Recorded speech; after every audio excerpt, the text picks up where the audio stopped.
kata santri, tapi saya rasa itu bukan harapan kita bersama. Di mana anak-anak SD, anak-anak SMP itu sudah putus sekolah formal dan fokus untuk mengaji. Saya sama sekali tidak menyalahkan pendidikan agamanya, karena saya sendiri juga sebagai santri Pak 3 tahun selama SMP. Jadi saya ingin bertanya kepada Bapak Anies. Pertama, Bapak waktu di acara narasi itu selalu menekankan penyelesaian masalahnya adalah dengan berkeadilan.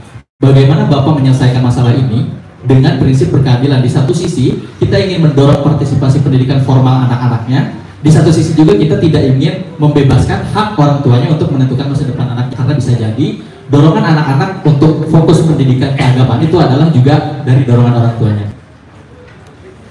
Sebetulnya justru mungkin saya bukan menyanggah pemikiran dari Akang yang barusan bicara. Justru saya inginnya Cianjur ini tetap menjadi kota santri. Tapi santri yang hari ini santri sudah banyak yang berkembang.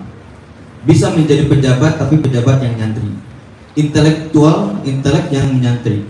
Dan saya ingin garis bawahi, pemilik kekuasaan di republik ini adalah rakyat.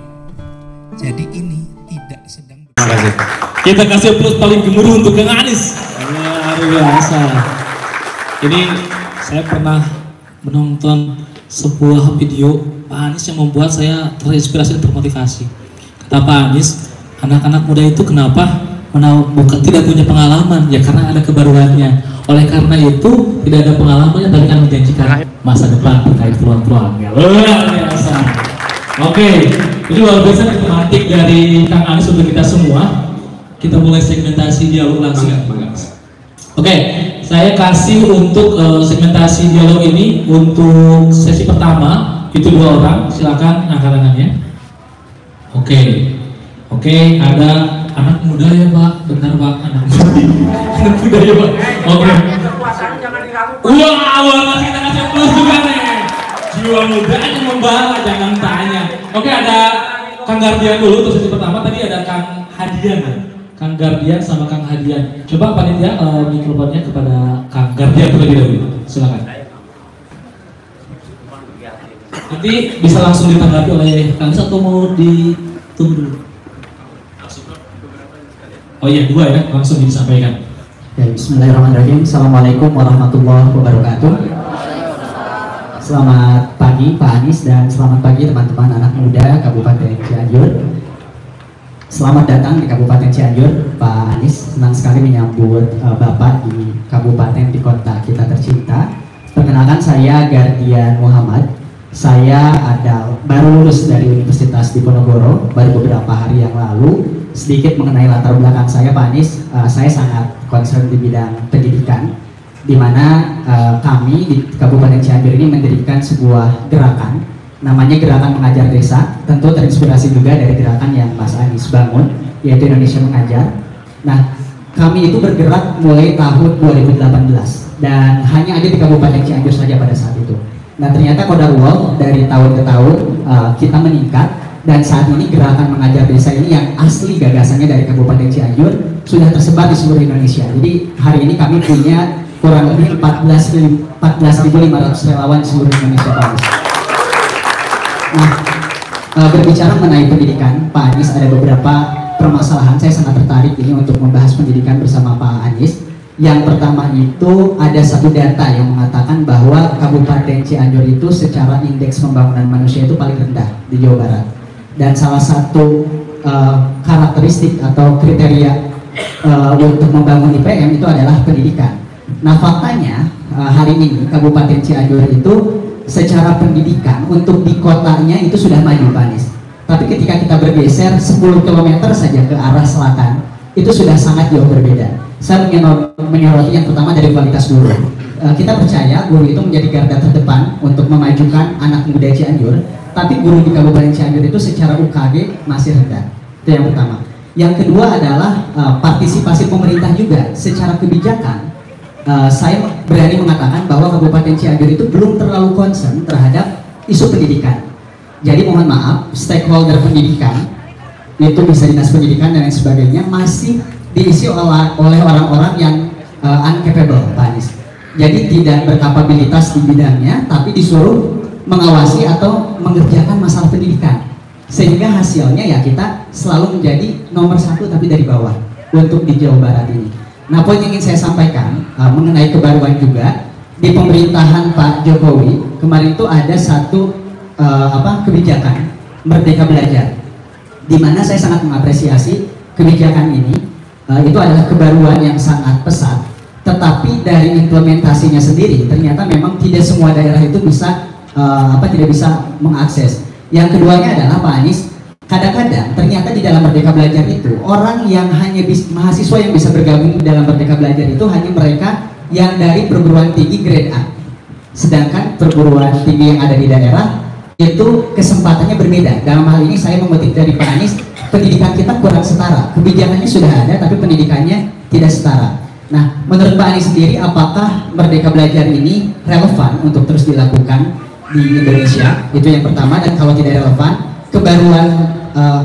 kebaruan apa yang Pak Anies tawarkan kepada kami?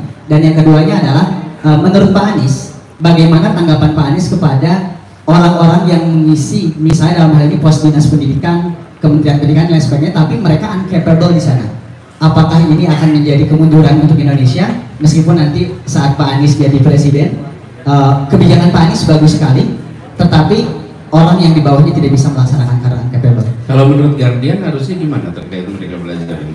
Terkait Merdeka Belajar, yang pertama itu menurut saya saat ini secara pemerataan itu kan belum merata. Belum siap secara akses ya, secara infrastruktur. Secara infrastruktur belum siap karena untuk mereka yang ada di daerah-daerah bahkan sesimpel informasi itu tidak tersampaikan. Untuk di kota-kota besar itu sangat bermanfaat Pak Anies. Dan salah satunya Cianjur itu bisa dihitung mungkin yang di sini ada beberapa perguruan tinggi tapi yang berpartisipasi dalam Merdeka Belajar tidak sebanyak dengan yang ada di daerah lain. Seperti itu. Oke, terima kasih Pak Anies. Semoga bisa berhasil. Assalamualaikum warahmatullahi wabarakatuh. Lanjut ke pertanyaan kedua ya kan. Pertanyaannya, yang pertama terkait bagaimana Merdeka Belajar itu masih relevan di Indonesia. Salah satunya di Cianjur yang belum rata. Dan yang kedua, kebaruan apa yang ditawarkan Pak Anies terkait Merdeka Belajar di sini ya. Dan yang ketiga, bagaimana solusi dari Pak Anies terkait beberapa pemegang kebijakan yang kurang kapabel dalam mengerjakan tugasnya. Begitu kan, Mbak? 3 pertanyaan langsung terkait Kang Anies. Oke, selanjutnya silakan kepada Kang Hadian. Ya, baik. Terima kasih moderator. Bismillahirrahmanirrahim. Assalamualaikum warahmatullahi wabarakatuh. Yang kami hormati dan tentunya banyak menyimpan harapan besar Bapak Anies Rashid Baswedan.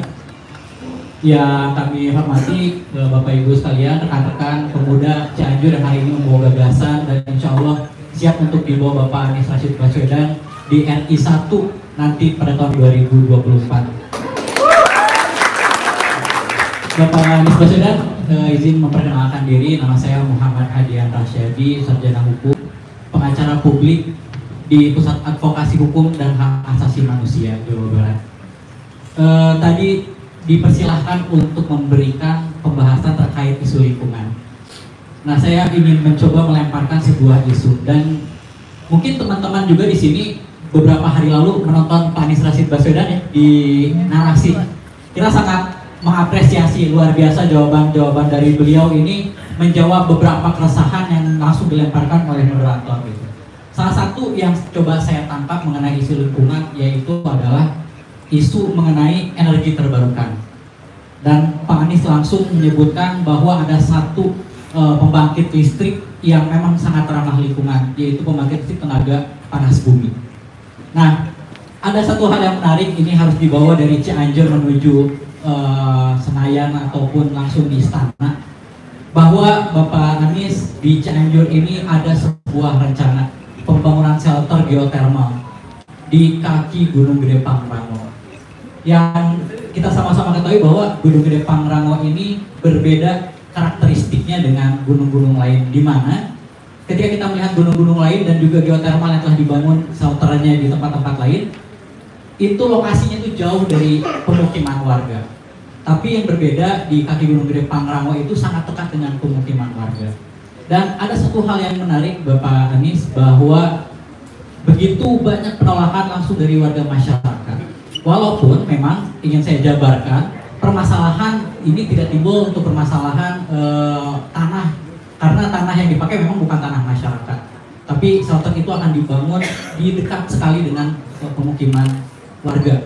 Nah, ada satu hal yang mungkin menggelitik gitu ya di benak saya, dan ini perlu saya sampaikan gitu. Apalagi tadi Pak Anies sangat menggaungkan keterbukaan informasi gitu ya, bahwa hari ini itu di Cianjur entah di daerah-daerah lain gitu ya, keterlibatan masyarakat dalam setiap pembangunan itu sangat-sangat rendah.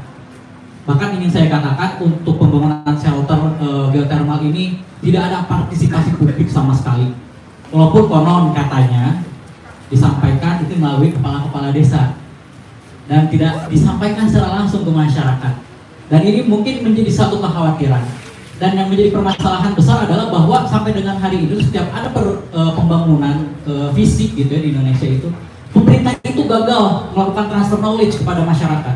Memberitahu memang ini memang betul-betul penting, memang betul-betul layak untuk dibuat, dan setidaknya masyarakat itu pada akhirnya tidak menolak gitu. Tapi bagaimana rasionalisasi yang diberikan, bukan hanya sekedar kompensasi saja gitu. Karena sangat menyedihkan ketika masyarakat ini hanya menjadi sebuah objek pembangunan saja, bukan subjek pembangunan. Mungkin itu saja, moderator Bapak Anies Rashid Baswedan, terima kasih. Untuk isu yang saya bawakan bisa dijawab. Terima kasih. Assalamualaikum warahmatullahi wabarakatuh. Waalaikumsalam. Kita dua pertanyaan dulu, Kang Mas. Oh, langsung semuanya ya. Oke.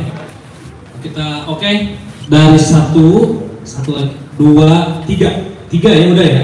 3 pertanyaan, 5 pertanyaan. Yang pertama berbanding Mas.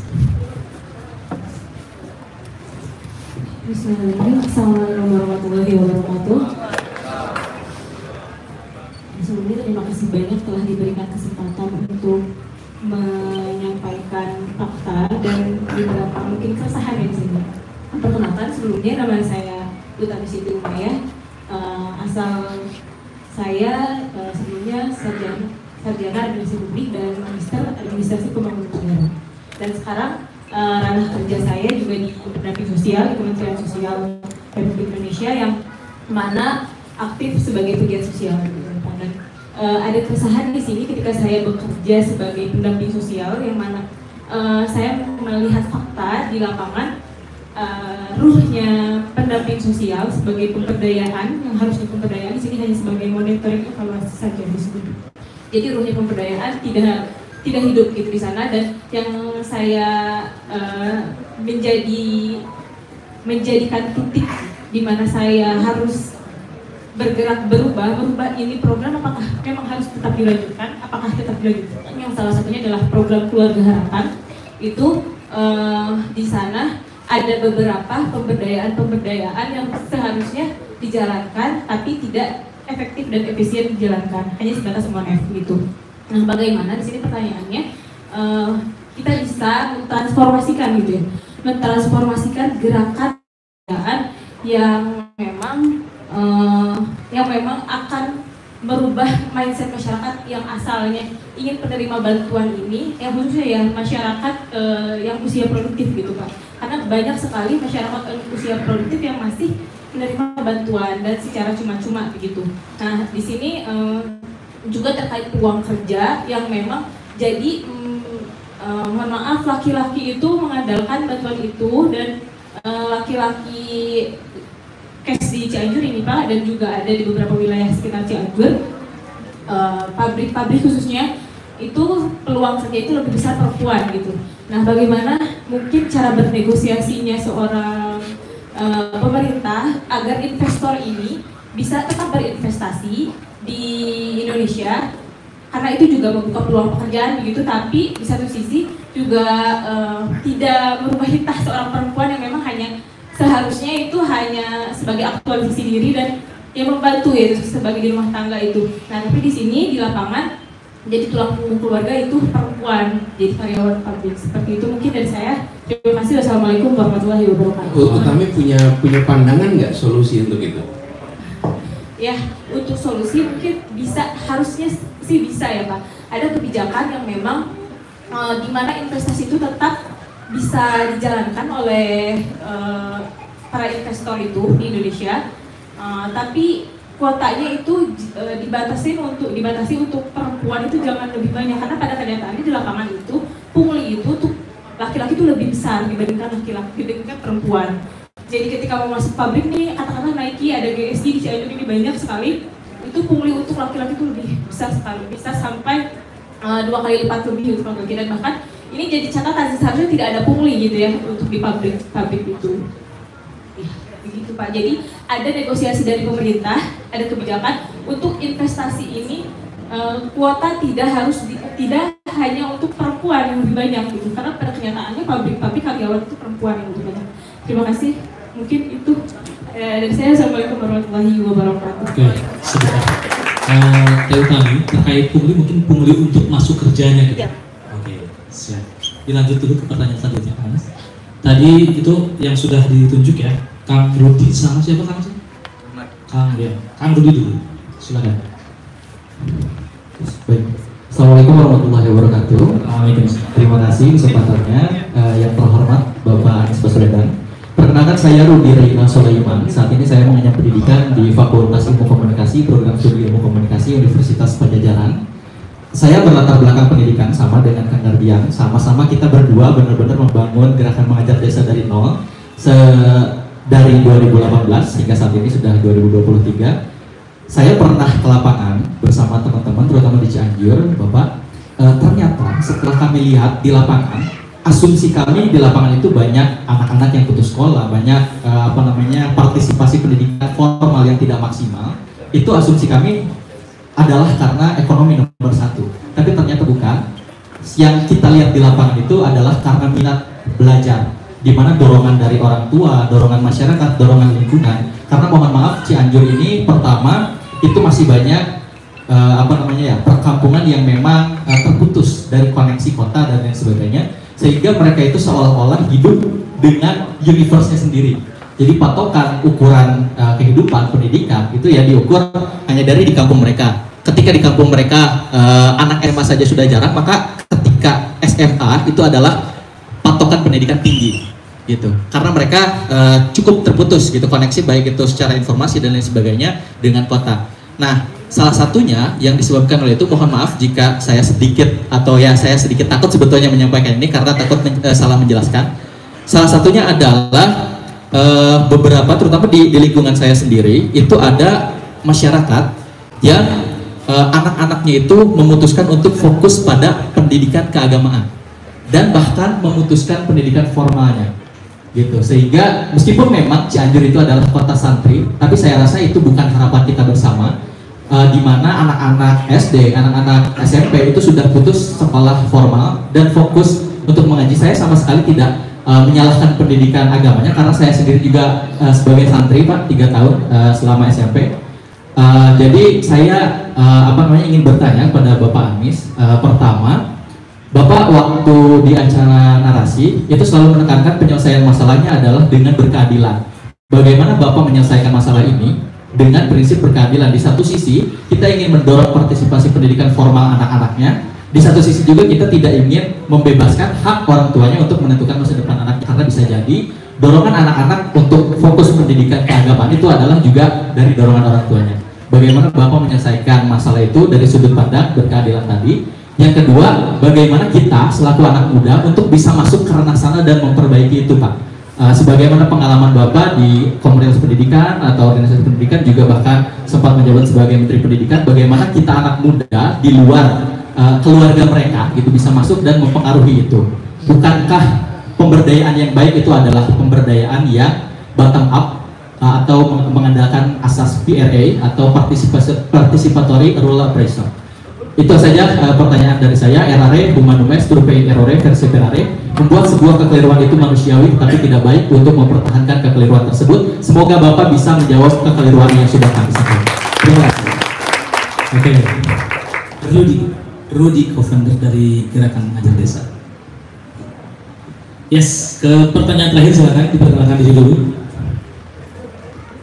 Bismillahirrahmanirrahim. Assalamualaikum warahmatullahi wabarakatuh. Perkenalkan, Perkenalkan, nama saya Ahmad Musli Hafizi, tapi nama Cianjur saya Dadang. Jadi nama dari kesayangan orang tua. Nah, karena ini dialog, jadi mungkin saya menyampaikan pemikiran saya secara pribadi. Yang pertama, saya ini orang Cianjur, Pak, lahir di Cianjur, tapi sayangnya saya baru kembali ke Cianjur itu tahun 2018. Jadi sekolah banyaknya di luar Cianjur. Jadi saya baru ke Cianjur lagi tahun 2018. Nah, melihat kondisi dari dulu saya di Cianjur waktu kecil sampai sekarang, sebetulnya potensi di Cianjur ini besar. Tapi potensi itu saya tidak tahu dari mana permasalahannya, tidak bisa sampai meningkatkan, memajukan Cianjur itu sendiri. Cianjur dikelilingi oleh 4 kota, Bogor, Sukabumi, Garut, Bandung. Empatnya ada kota, tapi Cianjur sendiri tidak ada kota. Terus kebalikannya dengan Jakarta. Jakarta itu kota ya, walaupun ini berpengaruh dari ibu kota, tapi dia membawa kota lainnya menjadi kota. Bogor jadi kota, Tangerang jadi kota, Bekasi jadi kota gitu. Nah, dan di Cianjur pun banyak sekarang, alhamdulillah kemajuannya mungkin, tapi hanya sebatas UMKM, usaha menengah, usaha masyarakat kecil menengah. Tapi di Cianjur ini tidak ada yang UMMK, usaha masyarakat menengah ke atas. Ya, jadi menengah ke atasnya tetap dikuasai oleh orang lain, gitu.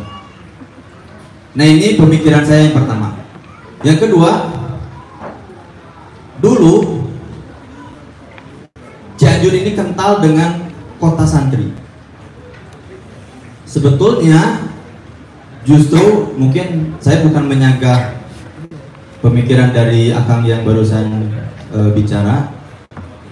Justru saya inginnya justru Cianjur ini tetap menjadi kota santri. Tapi santri yang hari ini santri sudah banyak yang berkembang, bisa menjadi pejabat, tapi pejabat yang nyantri, intelek yang menyantri, menjadi usaha pebisnis yang nyantri. Nah, mungkin ini yang hilang dari kota Cianjur. Jadi mungkin bagaimana pandangan dari segi seseorang yang punya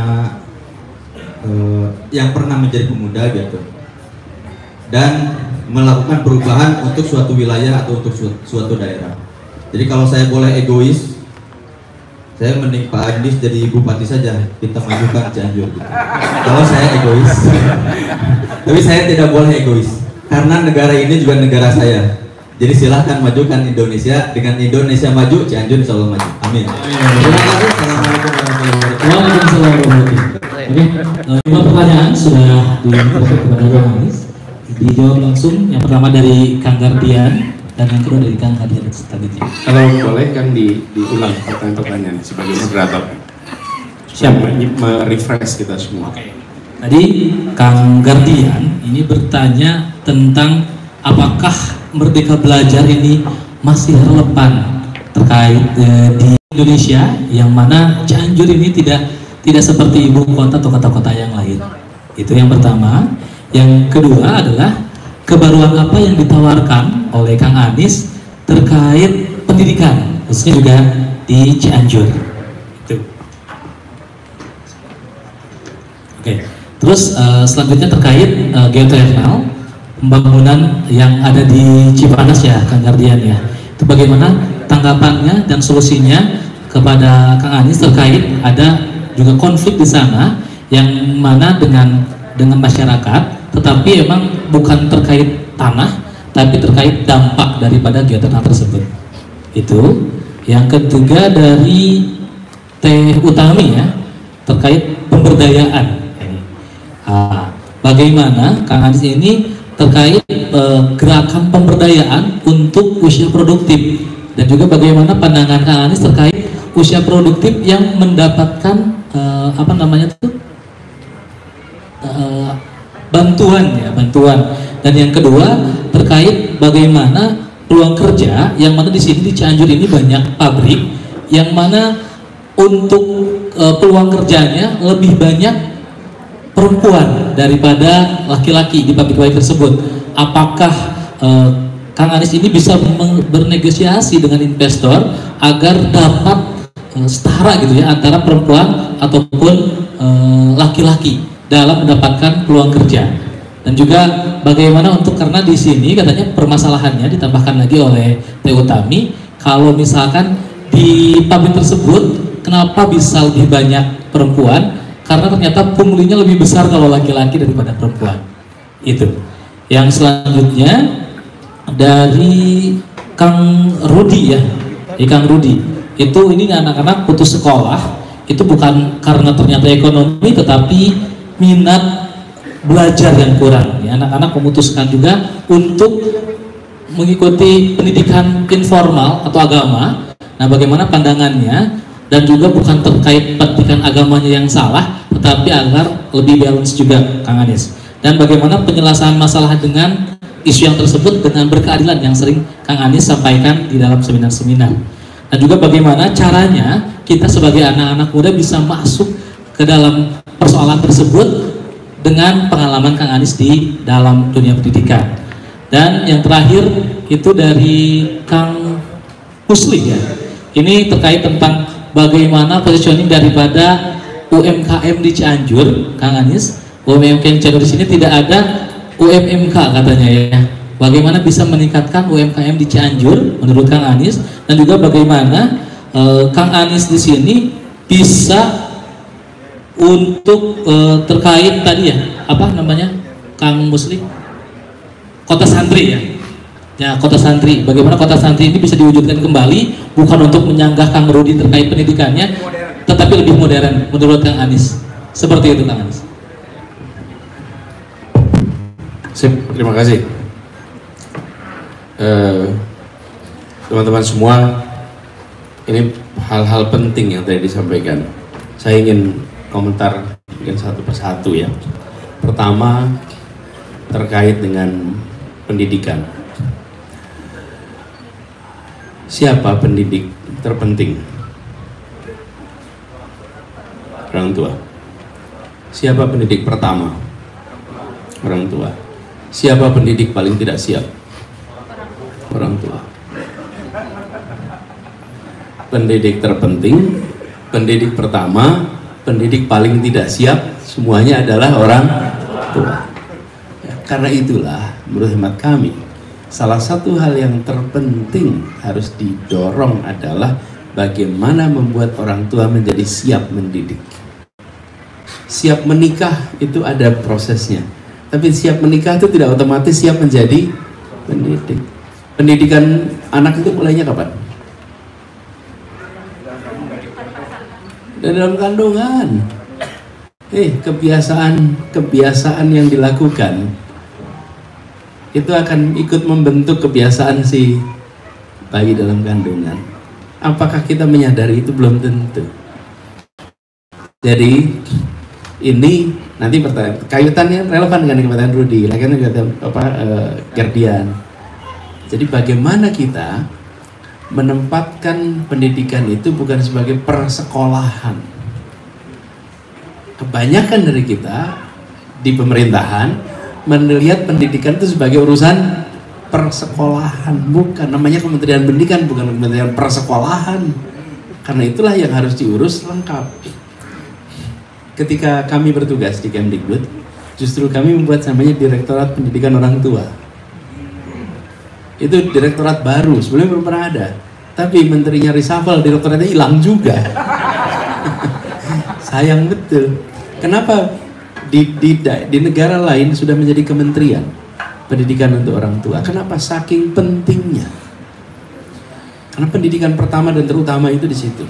Nah, apa sih pendidikan orang tua? Pendidikan orang tua itu bukan kelas, bukan kursus, bukan teori, tidak. Orang tua itu belajar dari orang tua lain. Jadi di mana orang tua yang berhasil mendidik anak dengan baik, itulah yang menjadi dalam tanda kutip mentornya. dan bukan pelajaran di kelas, nggak ada, tidak ada teori lain ini. Pendidikan orang tua itu proses belajar antar orang tua, dan tidak ada rumus yang sama untuk semua anak, tidak ada rumus yang sama untuk semua orang tua. Yang ada adalah hikmah-hikmah dari sana sini. Nah, itulah yang dicoba dikumpulkan. Kenapa saya sampaikan ini? Jangan sampai ketika kita bicara pendidikan, kita batasi hanya urusan di dalam sekolah. Di dalam rumah ini penting sekali. Dan pendidikan yang menghasilkan, atau kalau pendidikan itu sebagai investasi, maka manfaat terbesar dari pendidikan itu jenjang pendidikan tinggi, pendidikan menengah, pendidikan dasar, pendidikan usia dini. Mana yang manfaatnya paling besar? Mana yang manfaatnya paling besar? Yakin? Pendidikan jenjang mana yang manfaatnya terbesar? Dasar, menengah, atas, atau dini? Dasar, yakin? Dasar? Ternyata jawabnya adalah pendidikan usia dini.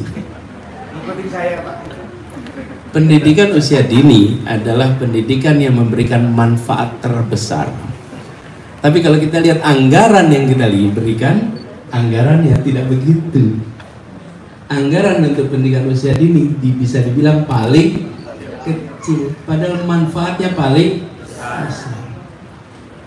Disitulah dibentuk kebiasaan paling dasar. Kebiasaan ngambil barang temennya itu bentuknya di situ. Kebiasaan menghormati barang temennya diambil di situ tuh. Kebiasaan nonjok temennya diambil di situ tuh. Kebiasaan damai dengan temennya dibuat di situ. Semua kebiasaan paling dasar itu dibuatnya di paling dini, paling dini itu paling penting. Dan ada orang menerima hadiah Nobel bidang ekonomi karena membuktikan bahwa investasi pendidikan usia dini menghasilkan keuntungan terbesar untuk negara. Dapat hadiah Nobel coba. Jadi ini bukan kata Anies, ini diakui di seluruh dunia. Namanya James Heckman, nanti Anda boleh cek. Terima hadiah Nobel bidang ekonomi terkait investasi pendidikan. Dan investasi yang paling besar hasilnya adalah usia. Karena itulah kenapa anak-anak diajari ngajinya usia dini, belajar sholatnya usia dini, semua yang terkait akhlak itu mulainya dini, karena pendidikan akhlak di awal itu yang membentuk, menumbuhkan sampai ke ujung. Nah ini Bapak sekalian, jangan lewat nih. Jadi saya ingin sampaikan hal kebaruan apa? Pendidikan orang tua ini harus jadi perhatian. Ini harus jadi perhatian. Itu hal yang baru yang harus kita dorong. Dan itu ada buktinya, bukan selera satu orang. Saya mengatakan ini bukan selera saya, ini adalah temuan saintifik yang harus kita lakukan. Kemudian, nah ini lalu menjawab Rudi yang tadi Anda tanyakan. Ketika orang tua tercerahkan atas apa masa depan, dia langsung memikirkan anak saya disiapin apa buat masa depan. Tapi kalau orang tua tidak terbayang tentang masa depan, maka dia melihat pendidikan sebagai saya dulu dididik A, maka anak saya akan dididik A. Padahal pendidikan itu bukan tentang masa lalu ya orang tua, pendidikanlah tentang masa depannya anak. Nah, tapi prosesnya nggak bisa di ujung sekedar berantem nanti tuh. Tapi justru dengan ditunjukkan apa sih masa depan. Karena itu saya berharap sekali sebenarnya kepala-kepala sekolah yang memimpin SMK, SMA, SMP, bahkan mungkin SD itu sering-sering berada di lingkungan swasta, dikirim ke swasta. Untuk apa di sana seminggu, 2 minggu? Mereka akan melihat inilah masa depan, sehingga mereka tahu apa yang harus didorong untuk anak-anaknya. Itu ya, yang terkait dengan apa pendidikan. Tentang pendekatan, saya melihat yang bicara pendidikan ini tidak bisa simetrik. Simetrik itu artinya satu pendekatan untuk semua tempat. Itu beda-beda. Karenanya bagi yang berada di pemerintah pusat, jangan menganggap Indonesia ini sama semua. Antar kota sama, antar kabupaten sama, aturan sama. Ini bukan hanya urusan pendidikan, dana desa aja kita disamain semua. Cara ngaturnya sama, SOP-nya sama, semuanya serba sama. Sama-sama itu untuk apa sih? Untuk memudahkan orang di Jakarta. Memudahkan orang di Jakarta. Lah sementara urusannya ada di daerah. Untuk orang di Jakarta ngawasin lebih gampang, aturannya sama, semuanya sama. Jangan kita jadi birokrasi yang sekedar mau memudahkan diri kita sendiri dan merepotkan masyarakat. Jadi itu ya. Kemudian tentang Kang Dadang tadi bicara tentang bagaimana masyarakat di Kabupaten Cianjur. Sebuah masyarakat harus menentukan budaya bersamanya oleh masyarakatnya sendiri. Jangan masyarakat luar yang menentukan, tentukan sendiri. Dan disebut sebagai budayanya karena itu adalah kumpulan kebiasaan. Kebiasaan keluarga-keluarga menjadi kebiasaan masyarakat. Kebiasaan atau kebiasaan komunitas. Kebiasaan komunitas menjadi kebiasaan di masyarakat kota. Nah, itu kumpulan kebiasaan. Jadi selama keluarga-keluarga itu menjaga kebiasaan sebagai keluarga santri, maka komunitasnya menjadi komunitas santri. Kotanya menjadi kota santri. Jaganya di mana? Ya jaganya di keluarga-keluarganya. Inilah yang akan terbentuk. Jadi proses pembentukannya bukan dari atas ke bawah, tapi dari bawah ke atas. Dan kalau sebuah kultur itu berubah, maka yang berubahnya pasti unsur-unsur di dalamnya tuh yang akan berubah. Nah, itu harus dijagain. Jadi jangan top down, tapi bicaranya tentang dari bawah malah ke atas. Lalu terkait dengan Pak Hadian Rasadi soal geothermal. Nah, ada program-program yang punya kepentingan publik yang besar.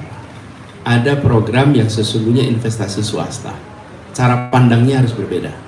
Kalau program yang terkait dengan kepentingan publik yang besar, maka negara itu hadir untuk bisa memfasilitasi agar semua kepentingan itu dipertimbangkan.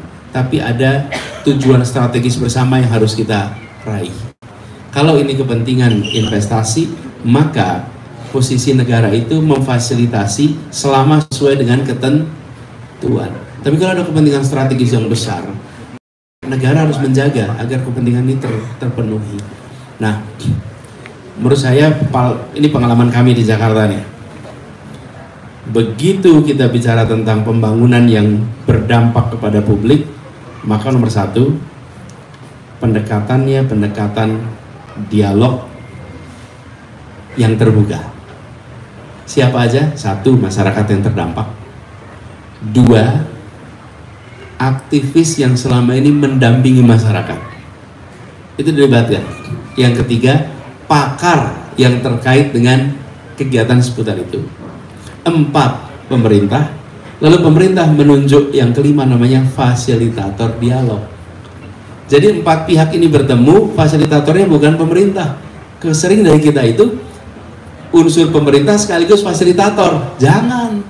Fasilitatornya harus pihak lain. Jadi empat pihak itu ketemu, dialog, diskusi.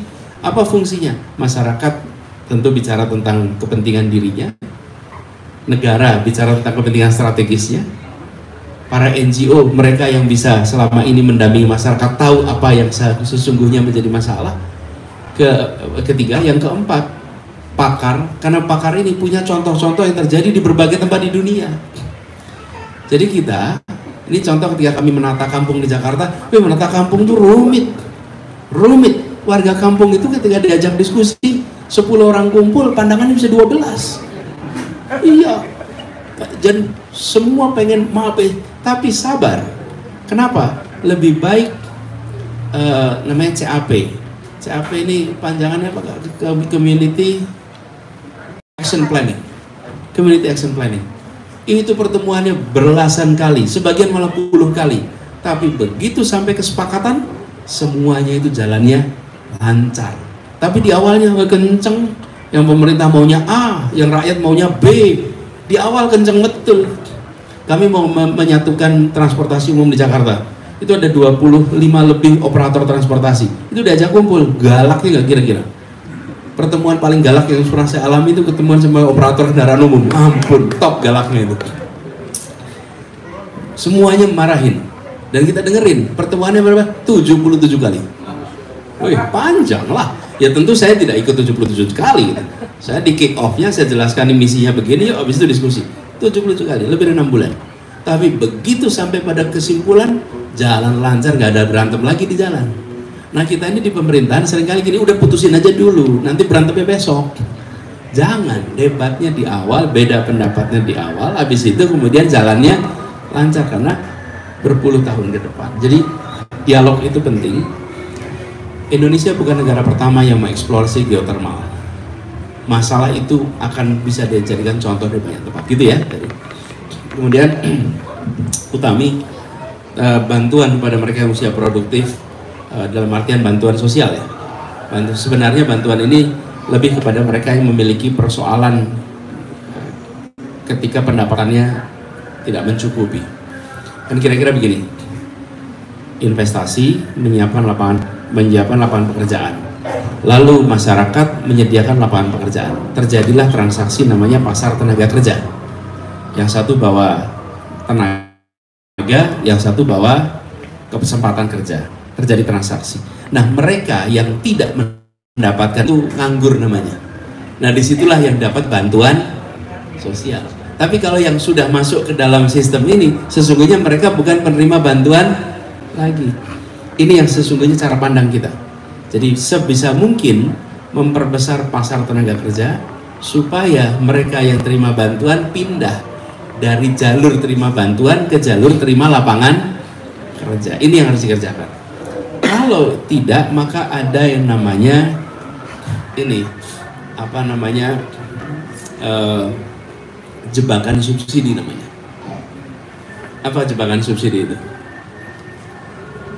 Jebakan subsidi itu gini, lebih baik saya nganggur, saya terima bantuan daripada saya kerja, pendapatannya sama.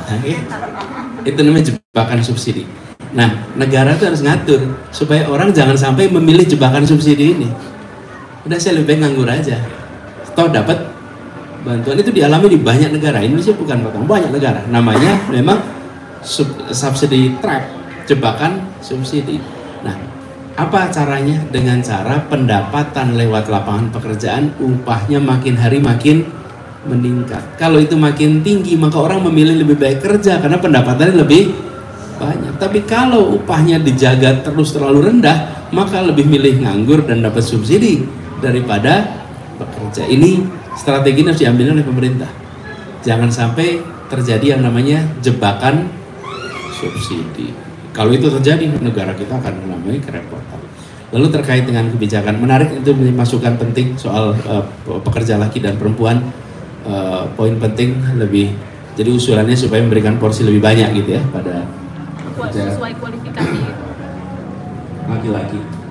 Nah, lalu soal UMKM, saya tidak punya khusus rumus ya buat Cianjur, tapi kalau pengalaman kita ketika mau melakukan membantu UMKM, seringkali bukan UMKM-nya, ini kami alami di Jakarta nih, UMKM di Jakarta itu mandek. Kenapa mandek? Ketika kami cek, ternyata keluhannya di perizinan. Apa perasa perizinan? Perizinan tata ruang. Saya mau bikin usaha di rumah, saya ngajuin izin sampai ke kantor kota ditolak. Kenapa? Rumah bapak bukan zona usaha, rumah bapak zona perumahan, jadi nggak boleh dikeluarin izin usaha. Padahal usaha saya itu usaha bikin kue-kue yang dikerjain di dapur, dijualnya online. Nah, terus gimana? Nah inilah kemudian jadi solusi, tata ruangnya diubah sehingga seluruh wilayah boleh untuk kegiatan ekonomi mikro walaupun di dalam rumah, selama dia tidak melibatkan orang untuk datang. Kenapa? Ya karena kalau untuk datang berarti ada tempat parkir, ada dampak itu. Tapi kalau sekedar kegiatan rumahan saja dikasih izinnya. Di Jakarta itu begitu itu dibuka, diubah dan kita datangin, IUMK itu melonjak dari sekitar 50 ribuan menjadi 280 ribu. Lompatannya 5 kali lipat lebih. Lalu dapat UMK, dapat NPWP, langsung bisa ke pasar online. Apa yang terjadi? Kemudian mereka dapat pasar. Yang kedua, ini contoh pengalaman Jakarta, memajukan UMK-nya itu tidak dengan memberikan modal, membuat aturan lalu lintas yang memungkinkan kendaraan roda 2 lewat. di Jalan Sudirman sama Tamrin itu ditutup, nggak boleh buat roda 2. Apa yang terjadi kalau itu ditutup? Setiap hari pengantaran menggunakan ojek di Jakarta 500.000 pengantaran. 500.000. Begitu jalan itu ditutup, maka 500.000 pesanan nggak bisa diantar ke sana. Itu mematikan UMKM. Jadi maksud saya, membereskan UMKM itu ada yang langsung ke UMKM, ada yang disebut regulasi infrastrukturnya. Itu dibereskan. Jadi itu ya, barangkali ini sudah kedengaran suara dari masjid, sebentar lagi azan. Terima kasih sekali teman-teman semua, jaga semangat di sini. Mudah-mudahan manfaat. Assalamualaikum warahmatullahi wabarakatuh. Waalaikumsalam warahmatullahi wabarakatuh. Kita kasih aplaus yang paling gede untuk Kang Anis, luar biasa. Betul sekali, Kang Anis. Ternyata di sini juga sebentar lagi sudah memasuki waktu zuhur, sehingga juga closing statement tadi cukup juga ya, Kang. Dan sekarang ada juga prosesi untuk pemberian buku dari Pak Anis untuk para penanya tadi. Ya, para penanya tadi boleh untuk ke depan ya. Untuk depan yang akan langsung diberikan oleh Kang Anis. Kepada Kang Bardian, Kang Rudi, Kang Rudi Musli, Kang Hadian, dan juga Teh Utami. Dari Kang Bardian. Peserta tetap duduk, tetap tertib ya.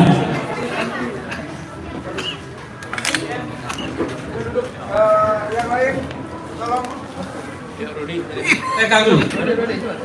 Kang Rudi Musli juga, Kang Hadian, coba langsung saja ke depan. Sini aja, Kang. Sini Kang.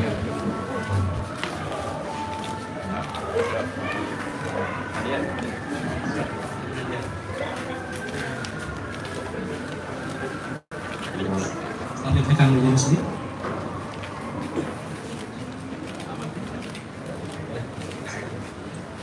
Ada juga dari Teh Utami. Dan tentunya ada pemberian